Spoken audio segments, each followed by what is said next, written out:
I tried to cut costs by doing things myself. Okay, so for any solopreneurs out there, you're probably like, well, duh, Rebecca, like, obviously I have to do things myself. Here's the thing. When you're not used to doing something yourself and then you go do that thing, you are not in the habit of it. Also, you may not be that good at it. Like, there's a reason I outsource the tech in my business, and I've never been the one to set up softwares and programs and platforms. Why did I think that it was a good idea? All right. I'm Rebecca Hay, and I've built a successful interior design business by trial and error, podcasts, online courses, and so many freaking books. Over the last decade, I've grown from an insecure student to having false starts to careers, and now I'm finally in the place where I want to be. Throughout my journey, it's been pretty obvious that I'm passionate about business and helping other entrepreneurs do the same. Each week, I'll share tangible takeaways from my own experience and the experiences of other badass women to help you build your confidence and change your business. Hey, it's Rebecca, and you're listening to Resilient by Design. Today's episode is really candid and honest, and I am sharing with you the mistakes I've made this year in business. So hold on to your hats because this is going to be a juicy one, and I'm going to share information that I probably haven't shared as honestly ever before. So here we go. Today's episode is about mistakes, but it's also about what we learn from mistakes. And at this time of year, when we're starting to reflect, or hopefully you've already been reflecting on your year past, the entirety of 2024, it's definitely a time to look back, reflect, look at what went wrong, and look at where we can improve for the future, especially when there are specific aspects of running a business that we know we could do better. And a lot of the times for me, most of my most of my journey really has been fraught with trial and error and making a lot of mistakes. And for better for worse, I find that the mistakes aren't really the best teacher for me. And I hope that by me sharing my experience with you, my mistakes, it will really help you to avoid them. Or at least if that you get close to making these mistakes, there's like a little birdie in the back of your head that's like, wait a minute, I listened to that one podcast episode with Rebecca where she talked about, maybe I'm not going to do that thing. So here we go. We'll see. And of course, if you've experienced these mistakes, please do let me know. But I'm going to walk you through a few of the biggest mistakes when I've reviewed my year that I've made. So let's just dive in. So the first mistake, not the first mistake, this is not in order, by the way, of chronological order. This is just in order of as they came to me. And as you guys know, I'm really lean a lot into my intuition these days. And so for me, it was the first mistakes that came to my mind I wrote down. So really, if anything, the first one I wrote down is probably the biggest, one of the biggest mistakes, because that's the first one that came to mind. Anyhow, here we go. Let me take a sip of my tea. It's cold.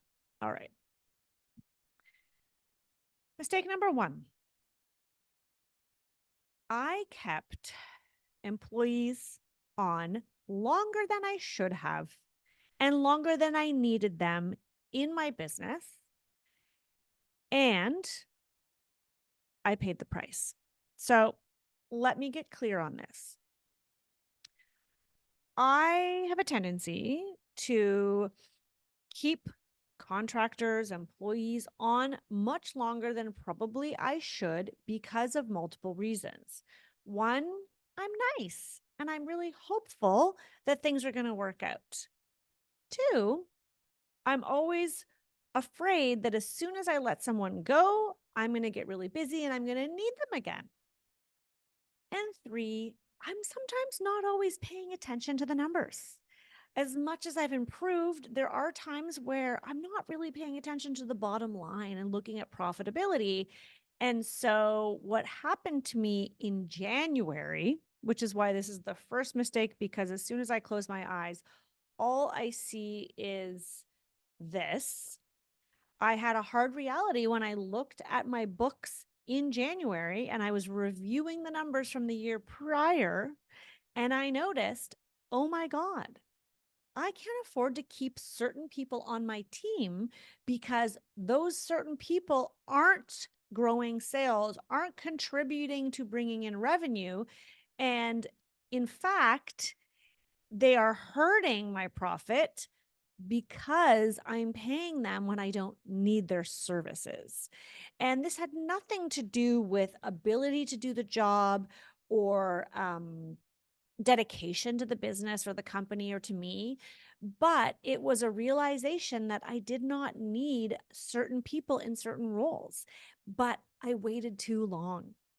And what happened was because some of these people were on salary, I still had to pay out. When you let someone go, at least where I live, you have to pay severance. And I know in the US it's different, but in Canada, the law really favors the employee, rightfully so. But because I wasn't thinking and planning ahead, I let people go after I'd probably paid them for a month or more of time that I didn't need them. So I'm draining the coffers. Plus, then I still owed vacation pay, which obviously I paid, but I didn't plan or forecast that because I've always been good at forecasting, like, here's where the sales are going to be, here's where we're going to need to hire. But it's a whole different story to forecast when am I going to need to scale back, in what area, where am I going to need to cut back.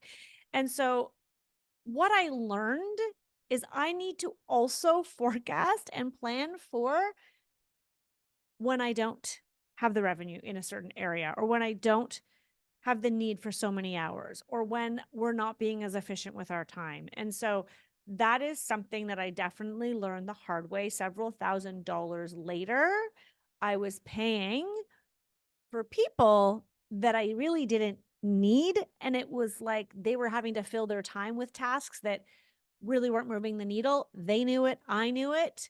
And financially, it took me a while to recover. So that is one of the mistakes I made. And I'm sure I'll make it again, but it's part of the learning process. So if you're listening to this and you've been there, like, you're not alone. And if maybe you're afraid to hire and you're like, oh my gosh, I need to hire, but I don't want to be in that situation. I'm not saying you will be.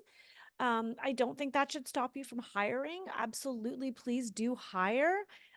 Just consider all of the outcomes, right? If this person doesn't work out because they're not good at their job, what am I going to do? If this person stays with me and then I don't need them anymore, what do I do? If this person, like, think about all the scenarios. And I do actually recommend that you work with an HR specialist. We have worked with one in the past. She's been on the podcast. Laura Tolhek of Essential HR is amazing. So give shout out to Laura. Go reach out to her if you need help with HR and you're in Ontario. Let her know that Rebecca sent you. But she's been really helpful because she can tell me, okay, here's what's expected of you based on the law. Here's what you would need to do. Here's how many weeks notice you need to give them. Here's how you need to do it, blah, blah, blah. And so just be prepared, whether it's an employee or it's someone on contract. Do you have a written agreement with them that you need to give them a certain amount of notice? Pay attention to that. Think about that ahead of time. If you're thinking, oh, I don't know if I need this person, start thinking ahead. Okay, if I were to, sever our relationship, that gives them 2 weeks. Do I want them to work out those 2 weeks? Do I not? You need to continually think about your bottom line. And the problem I made and the mistake I've made is not paying enough attention to the bottom line and paying more attention to the people and the livelihood. And there has to be a balance because I also have to pay attention to my needs and my family, and I need to pay myself. And so it's a constant balance. And if you can let somebody go with enough time and warning, then they can find the right fit for them. And that's obviously always the ideal scenario because you want them to land on their feet. Okay, that was the first mistake. Number 2, in no particular order, by the way. I feel like I'm like hesitant to share number 2 because I talk about this a lot. I teach about this inside Power of Process because process is so freaking powerful, which is why I built that course and why I teach designers to always follow your process no matter what. Mistake number 2 is that I made an exception to my process. Gasp. I know. The expert on process doesn't even follow her own advice. Guys, I told you this was going to be brutally honest this episode. And what I mean by that is I made an exception to our 7-step process for a repeat client. And what I did specifically, because I'm sure you're wondering, what was the exception that Rebecca made? I made the choice or the decision to agree with a client request, not to do the implementation. Now, if you guys have taken POP and you're a popper, then you know how important implementation is for me, because I love to offer white glove service, full service design from start to finish. And to me, that's how I get the best results. And I say that all the time, and I know that, and I live it and I breathe it. But for some reason, against my better judgment, I said, no worries. We'll just order this thing and the other, but we won't oversee the construction and we won't project manage or implement, as we call it. And what happened as a result is we did not deliver the service that my clients have come to know and expect. This project was a lot bigger than the previous project when we worked with them several years ago. And what I learned was sometimes it's not just about, we're not there daily and we're not the ones communicating what's changing on site. Implementing a design is so much more than that. And what happened was I took my foot off the gas. I didn't have, and I'm going to get to the next mistake I made in a second, but I didn't necessarily have the right team to see the project through to the end to the level that I want, because I wasn't generating enough revenue, quite frankly. So, I mean, I stacked up my team accordingly, but because I'm so used to doing things a certain way, I'm so used to us being in the know for everything, that I took my foot off the gas in the sense that I got focused on other projects. I did other things. I took vacation. I'm like, I'm not needed. But as a result, I wasn't on the ball and we weren't on top of all the things we need to be on top of. And mistakes happen. And it was actually not my fault, not anyone's particular fault, but the fault was that we were not involved. And I see now really why, for me, it is so important to be involved in the implementation. Like, I'm trying to think of an example because I feel like you guys want concrete, specific examples. I know I would if I were you. Like, one example might be, let me just think here, the kitchen. So the kitchen was designed by us and the client signed off. We moved forward. Shop drawings were signed off by the client. The client was in direct communication with our kitchen company, and the contractor, of course. And so we weren't always privy to all the emails. And even though we were supplying the kitchen, it led me to believe, erroneously, the client's got this. I know that they've paid us to like oversee the kitchen, but clearly they've been communicating. And so I'm making an assumption that they're happy with all of the inserts or they're happy with everything to do with the kitchen. So come installation day or week, the kitchen gets installed and there's issues with some of the inserts that were there. Even though the client signed off on them, the client was disappointed that I didn't advocate for them and really bring it to their attention that things had changed. And that is because I felt like I was just an ordering person. And this may not happen to other people who are used to not being the ones to implement, but when you're used to doing something one way, the same way, own it and stick to it. Because as soon as you veer from your process and you make an exception, and I've made so many exceptions over the years and I've shared them here on the podcast, but this is one exception I would not repeat again. I would not stand down from implementation, but still order product. We were ordering tile, plumbing, millwork, lighting. Well, that was kind of the decorating part. We were ordering all of that and supplying it, but we were not, apart from that, involved. And we were supposed to be involved on an hourly basis, but in order to save on costs, we weren't invited to a lot of the meetings. And so I had to spend my time doing other things. But as a result, it made it actually harder for me to do my job. So that would be a big learning for me not to do that. Number 3, another big mistake that I made this year on more than one occasion is I waited too long to send clients final invoices. I waited too long to send the balance invoice. And I think part of it is, if I have to, really pinpoint it, is probably because we weren't following our regular process, which is like very clearly at this point. This is when we send the final invoice so many weeks before delivery, to the point where we were being pushed to get things delivered, to get things done, but we hadn't received the money. And so we were like gently pushing back, kind of like, well, we need the money. But the client's like, well, you just sent me the invoice. And everybody was very polite about it, but it stressed me out. Like I was anxious, I was stressed. I kept messaging my admin. I was like, what's going on with this? Where's that?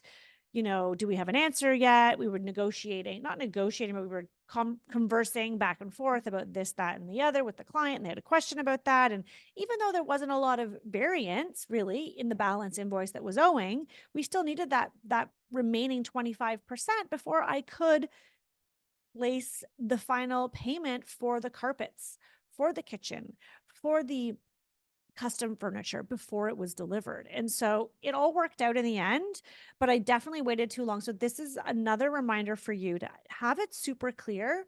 And I needed to follow my contract, and we didn't really follow the contract because we kind of, in some ways, the project was happening on a different planet, like, because we weren't involved in it. So please set a time. I believe in our contract, we say it's, I think it's like 4 weeks prior to something, or 2 weeks prior to installation, or prior to scheduling deliveries, and then stick to it, because there's always a bit of back and forth. There's always a lag, like, oh shoot, well, we just, we want to e-transfer you, but we just e-transferred and it's our limit, or whatever. Or I'm away on holiday. The client could be away on holiday, or we're going to send you a check, but like, don't deposit it right away because we're transferring funds, or you guys know there's a million things, right? You need to be really strict on that with yourselves, because if you wait too long to invoice, you could come up with potentially causing delays. And of course, never invoice after the fact. I learned that lesson a long time ago. But even when you're invoicing before the final items arrive at the house, make sure you're sending that invoice early enough. Okay, mistake number 4. I tried to cut costs by doing things myself. Okay, so for any solopreneurs out there, you're probably like, well, duh, Rebecca, like, obviously I have to do things myself. Here's the thing. When you're not used to doing something yourself and then you go do that thing, you are not in the habit of it. Also, you may not be that good at it. Like, there's a reason I outsource the tech in my business, and I've never been the one to set up softwares and programs and platforms. Why did I think that it was a good idea leading up to our launch of our course to be the expert in ManyChat? Anyone? Anyone know why I did that? Because I was being cheap, and I was worried about timing, and I didn't want to spend the time to find the person to do it for me. I was like, how hard can this be? Another entrepreneur friend of mine was doing it really well in her business. So I'm like, if she could do it, I should be able to. And yes, did I learn ManyChat? I took a course. I learned how to do it. I spent hours and hours and hours that could have been spent doing other things, outreach for podcasts, connecting with all of you online. Like, there's so much more I could have done. Instead, I spent too many hours in the tech with my eyeballs burning, staring at a screen because I'm not even used to that, connecting this with that and referencing back. And I'm proud of myself that I did it, but do I need to do that again? Absolutely not. That is not my wheelhouse. I've learned that. I am successful when I outsource the things that I do not want to do. So that really hurt me, I think, from a burnout standpoint. I got really burnt out right before we had our launch of our power process course, and that in it physically and for my health, it affected me. But also I tried to cheap out by trying to do a lot of the project management and design work myself. And I used to do it, sure, but I haven't done that in like 8 years. And I was like, well, we're not implementing, they're not hiring us to implement this project. I'm sure I can just do it. It's like, I've done this for 10 years. Obviously, I know what I'm doing. I can be the one who goes to site instead of a senior designer or project manager. I can be the one coordinating with my admin to make sure things are on site. But guess what? I totally suck at it now because I'm not doing it all the time. And things slip through the cracks, like our weekly progress email updates that we send. I wasn't sending them. I was like, well, there's not much to update. But guess what? my clients came to me towards the end of the project and said, we really miss getting those email updates we used to get from your senior designer. After she left, we felt like we didn't know who was in charge. And I was like, but it's me. I'm in charge, obviously. And they get it. Your name may be on the door, but you actually look more professional if you have help. So if you're looking to hire an assistant, like this is a great reminder that it will pay off in the long run. And me trying to save money by not having somebody manage that project actually cost me money, and it cost me trust for my clients. So just remember, saving money by doing things yourself works for a period of time until it doesn't. And so if you're maybe further along in your business journey and you're hearing this, this is a great reminder. But maybe if you're early on in your business journey and you're like, okay, maybe this is my sign I need to hire, even if it's just an executive assistant or a VA or somebody who can just pick up and take the things that you've outsourced. So here's what I learned. Stop trying to wear too many hats, Rebecca. You're not going to move the needle. And that, I think, is the biggest lesson throughout the entire year of 2024. It's been a huge year of transition for me, and I'm going to share more on that in another episode. And there's obviously the whole episode where I walk you through how to review your year, and that's where these came from. But just remember that you need to really pay attention to what matters in your business and where you are your strongest so that you can show up in 2025 being strong, being the leader, and really moving the needle so that you are making money and not losing money. And more on that to come. If you guys like that episode, let me know. I would love, love, love if you could send us or leave us a 5-star review on iTunes. It would be so, so helpful. That's what helps to bump our podcast so that others will come and listen to it and subscribe to it. And of course, always hit me up on IG with a DM and let me know, have you made any mistakes this year? I would love to know what they are. All right. That's it. See you soon.